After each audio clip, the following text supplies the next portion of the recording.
C'est en 2012 que,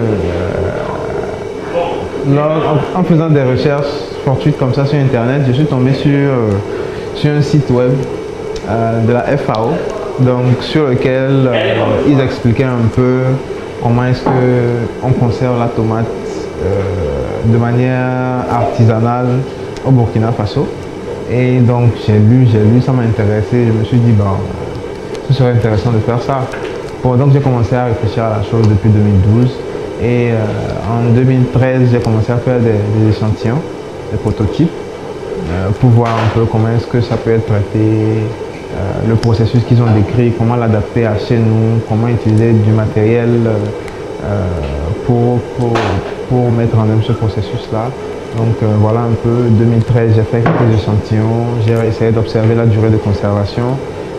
Et puis 2014 j'ai fait encore des échantillons, même chose 2015, toujours pour améliorer le processus. Et puis bon, en 2016 on a mis une première quantité sur le marché, c'était en février.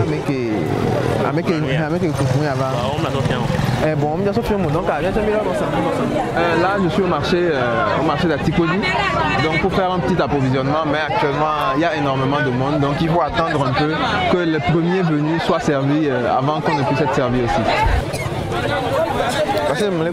Parce que quand je suis arrivé, j'ai essayé d'écouter un peu les conversations ici pour voir à peu près à quel prix la super grossiste achète.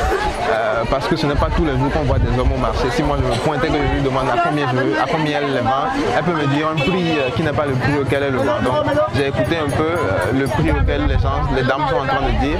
Et maintenant quand je vais m'approcher de la grossiste, je saurai que bon, voilà le prix auquel je dois l'acheter. Voilà un peu.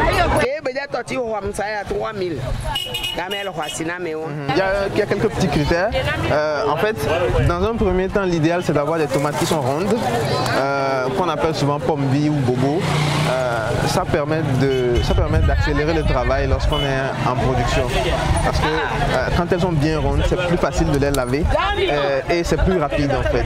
Maintenant ensuite, il faut de la tomate qui a de la chair. C'est-à-dire, il y a certaines tomates qui regorgent beaucoup d'eau et puis il y en a qui n'ont pas beaucoup d'eau mais qui ont de la chair. Donc l'idéal c'est d'avoir des tomates qui ont de la chair, et ce qui permet vraiment d'avoir une purée qui est vraiment épaisse et qui ne demande pas un long processus de traitement.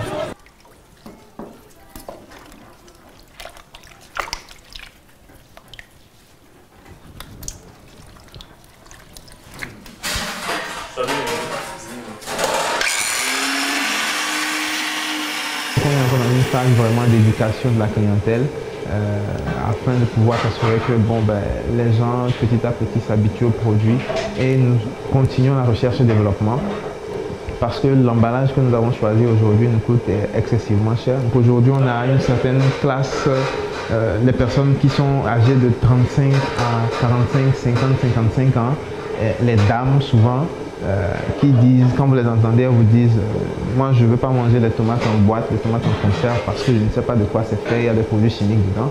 Ce genre de personnes, c'est des gens qui consomment la purée de tomates de manière systématique. Maintenant, on a aussi d'autres personnes qui consomment, qui connaissent le produit, qui aiment, qui apprécient, mais qui ne consomment que lorsque nous faisons des promotions par exemple.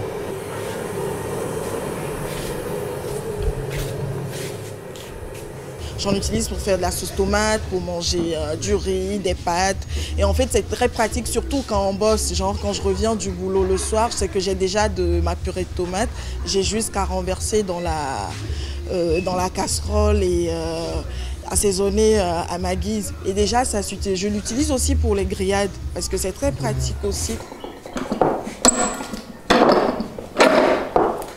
Franchement, je ne sais pas pourquoi est-ce que je me suis mis dans l'agroalimentaire, mais une chose que je sais, c'est que je me suis toujours dit que le domaine industriel est un domaine qui permet de créer beaucoup d'emplois, qui rapporte aussi de l'argent.